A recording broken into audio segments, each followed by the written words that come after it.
far as what you're talking about. You have to go in with an open mind. And along those lines, number 2 says show respect for other people's opinions. Um, if you don't, that's a sure way of making enemies. And all these points, there's 12 of these points under winning people to your way of thinking. So respecting other people's opinions when wrong, admit it quickly and definitively. That's so important.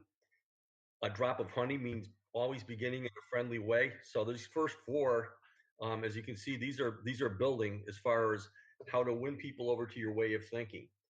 Right. And if you and put things into practice, it's very important to show that respect. And as Principle 2 says, never say you're wrong. There are other ways to phrase that.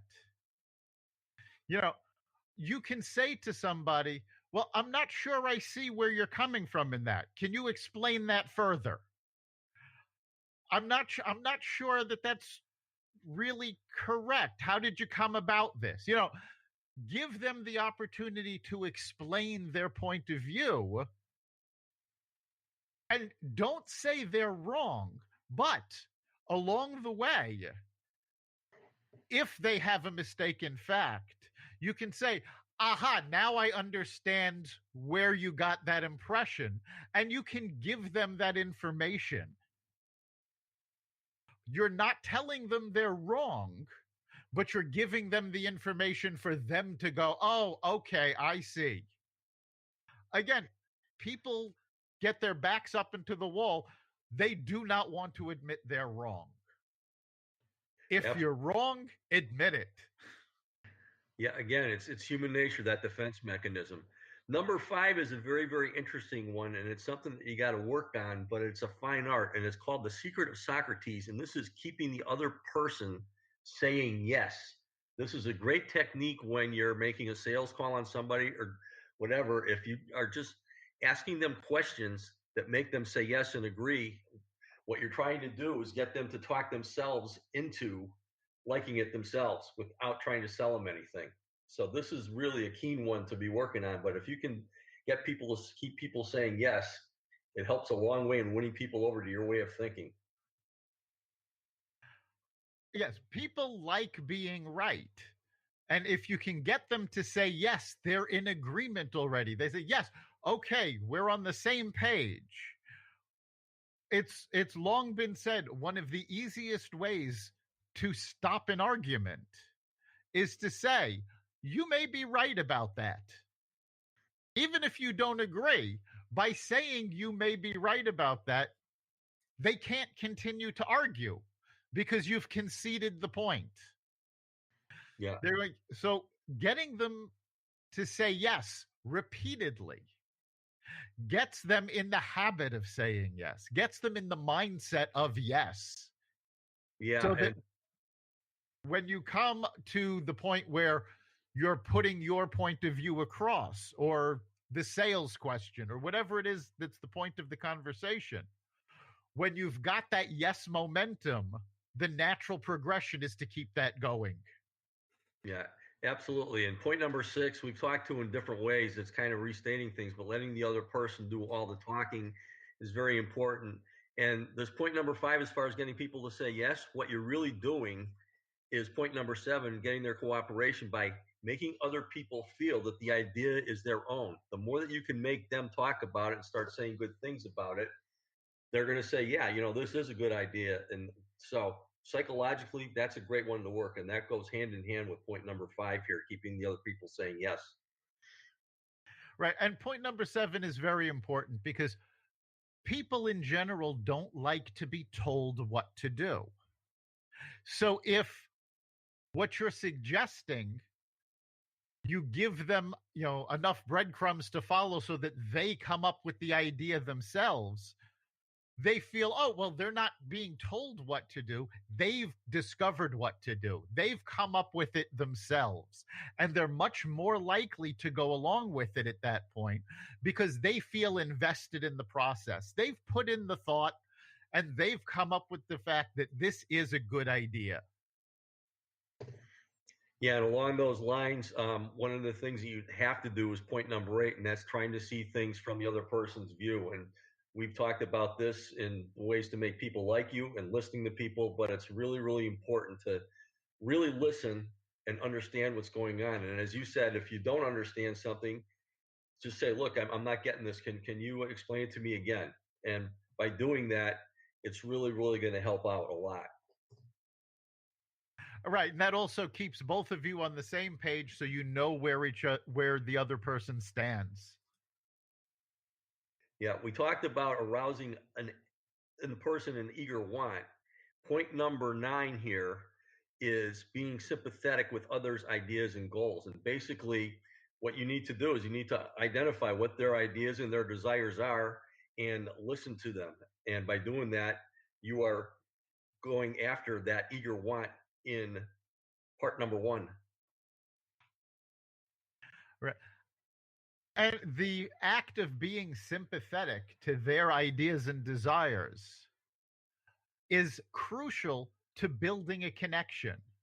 Because if you're just trying to push your ideas on them, they're going to push back. It's human nature. By being sympathetic and listening to their ideas, again, goes back to listening, you can make that connection.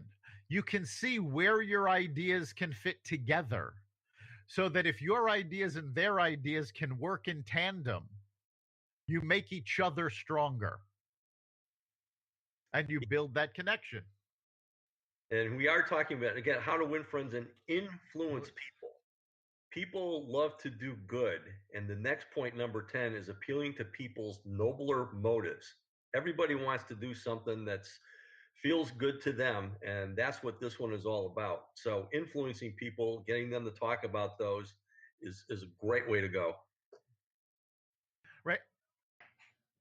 And, you do have to appeal to what's best in a person. Nobody ever went wrong pumping somebody up, making them feel good about themselves, and making them feel that their ideas were not just good for them, but good for other people. So when you do that, you appeal to their nobler motives. You make them feel good about themselves. And again, that's part of what this is all about. You're making friends, you're influencing them by making them feel good about themselves, by showing them what good they can accomplish. Yeah, absolutely. The next one is kind of like, remember, this book was written back in the early 1900s or the mid 1900s. And the caption here says, the movies do it, TV does it, why don't you do it? And it says, dramatize your ideas.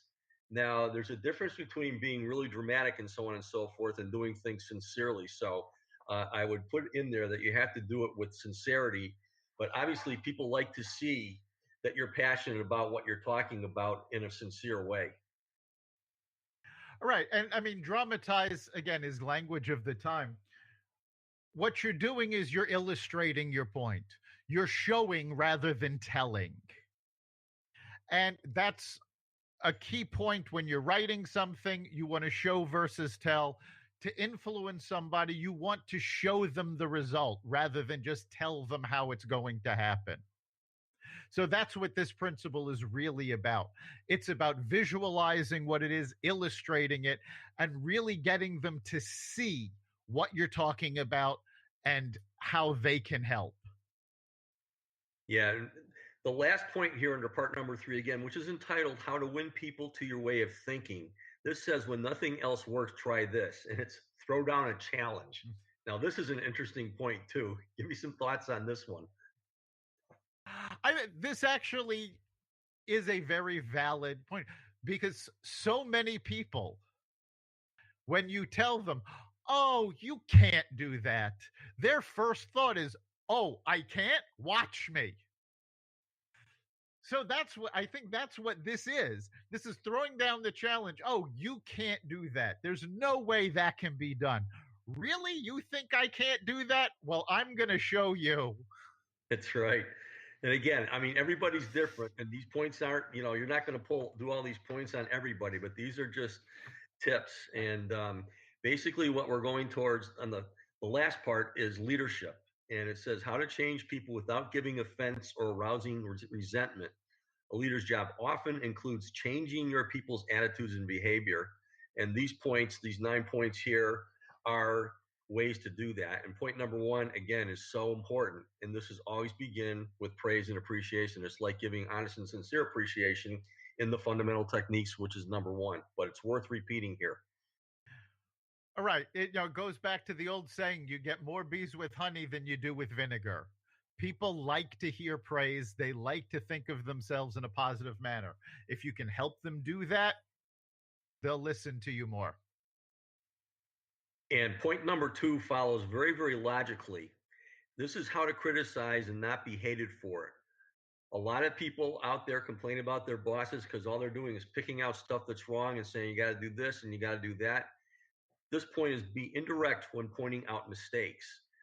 Point number three helps with this. Always talk about your own mistakes first. If you can make an example of yourself, it really makes people feel a whole lot more comfortable, and you're not the almighty boss. You're a human being like they are. So talking about your own mistakes and being indirect when pointing out mistakes to people is very, very important. Right. And it also goes back to the earlier principle about sympathizing with someone else's point of view. You have to understand why they made that mistake. Were they missing some important information? Were they missing the proper tools? There can be reasons. There's a Japanese proverb, fix the problem, not the blame. And that's important. When you blame somebody, nobody takes it well. But when you're just saying, oh, well, there was a mistake, let's see what we can do to make sure that doesn't happen again, it's received much better that way. Yeah. And very logically, one of the techniques to do this is number four, and this is ask questions rather than giving orders. If you're facing a situation, start asking questions about this instead of saying, you messed up, you got to change this. So it's really, really important. Again, it ties into the other techniques as far as getting the people to talk themselves rather than talking themselves into it and saying yes, and all those principles that we talked about earlier. But asking questions rather than charging in is a really, really important way, again, to inoffensively change people. Right. And of course, the reasoning for all of these different things about not blaming people and giving them a chance to fix it and explain what happened and being indirect is actually principle number 5, let the other person save face. You're not there to put somebody down. If you can give them a graceful way out, do so. Yeah, and as we're talking about before, if you talk about your own mistakes first, this is one way of doing that also. The next principle, number 6, is and number 7 also. Number 6 is lavishly praise every improvement, and number 7 is give the person a reputation to live up to. A great way to save face with let other people save face is to acknowledge what they've done in the past. And so talk about the great things that they've done in the past and tell them, not to tell them, you influence them to think about living up to that reputation that they've already earned. Right. And studies have actually shown when you expect good things from people, people will deliver good things. If you expect bad things from people, they will deliver bad things. So you want to expect the best out of people. And generally, they won't let you down. Absolutely. Um, a great thing to do, obviously, is point number 8, encourage people frequently. We talked about lavishly praising improvements, but using encouragement, even, everything is not going to go smoothly all the time. And you may need to use this more and more and more. But if you're talking about the reputation and the great things they've done, you encourage them to continue to do that. And you know that they're going to get past this. Right. And by using the encouragement, it, it reinforces their self-image, which is very important because you want to build people up rather than tearing them down. Because that's the type of person that attracts other people. Yeah, and the last one here is making people glad to do what you want. And it says make the person happy about what to do. And all of these lead up to that. where it's their idea and they know they can do it and they're want to keep their reputation up. And so